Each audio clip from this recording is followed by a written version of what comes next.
The race to create the self-driving car continues at a feverish pace, with major players pumping billions into the effort, and the intense pursuit may have led to corporate espionage.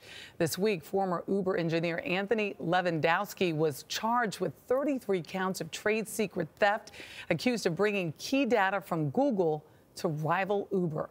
Self-driving vehicles are a frequent subject on the Quartz news website and were the topic of the site's obsession email this week.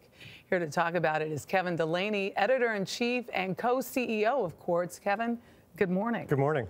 Well, in Quartz's recent newsletter on the topic, it said, quote, as the technology and transportation policy stands, autonomous vehicles are poised to deliver either transportation heaven or hell. So which is it? So right now we're heading towards hell. And there are two reasons for this. The first reason is that these cars are not safe yet enough. You know, there are 5 levels of autonomous vehicle safety according to the U.S. government certification.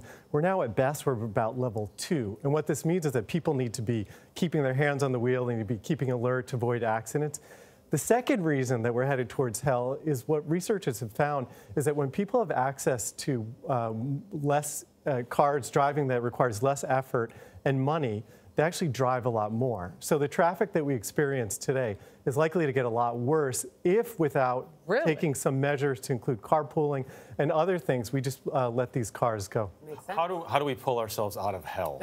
Get more well, so, I mean, what should the industry doing both to reassure people and also to change the way it's developing autonomous vehicles? So there is actually a path for autonomous vehicles that actually is a good path. And there are two key parts of it. The first is that it is introduced in kind of in waves. And the way this makes sense is like low-speed buses, for example, or truck platooning is actually one of the applications that people think. You actually have a human driver driving one truck, and you have an autonomous truck behind it. So you can effectively double the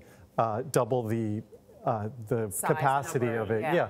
And then the other key thing is carpooling. And so if you make it easier for people to drive, because you could sleep or do whatever while your car is driving, we need to make sure that it looks more like Uber Pool than Uber X. So people get in cars together. Otherwise, the congestion is going to be atrocious. You mentioned that congestion. So along those lines, it's city planning. It's also policy of it seems that we don't have the policies and the regulations out there. That's right. How does that shift? Yeah, well, so what we see currently is that there's not a lot of guidance. There's not coming out of Washington. There's not enough. And this is like a lot of other areas of policy and politics where our lawmakers are struggling, and our current administration is actually struggling to take the lead here. And so what we're seeing is that it's actually the car makers and the tech companies who are involved in this area themselves who are pooling data, who are starting to collaborate a lot more on some of the safety things that need to be done.